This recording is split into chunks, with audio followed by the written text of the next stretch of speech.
বাজারেতে ঢুকে দেখি পুরো উল্টা পাল্টা। শাক সবজি কিনতে গেলে পকেট হয়ে যায় ফাঁকা।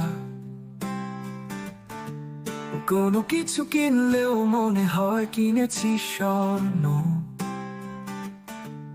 বাজারের এই পরিস্থিতি হয় না আর সহ্য। আলু পেঁয়াজ কিনতে গেলে লাগে মাথার ব্যথা।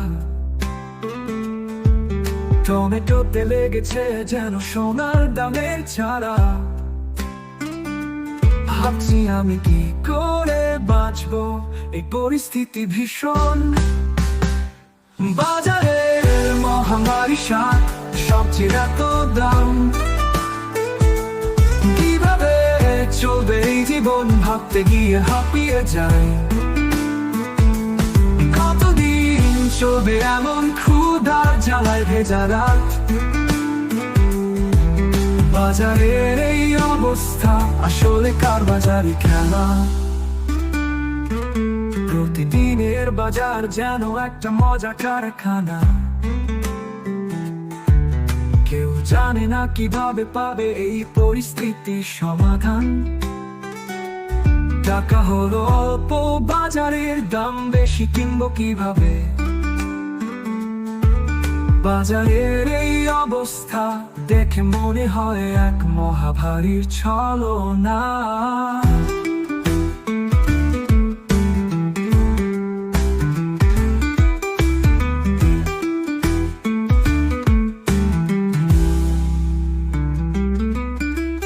মাছ কিনতেও লাগে এক মুঠো টাকা বেশি। কখনো বুঝিনি কেন বাজারের এত দাম। কিছু খেতে গেলে মনে হয় ঋণ করে এনেছি। একই পরিস্থিতি হলো এত দামি সবজি বাজারে। বাজারের মহামারী শাক সবজির এত দাম। কিভাবে চলবে এই জীবন ভাবতে গিয়ে হাঁপিয়ে যায়।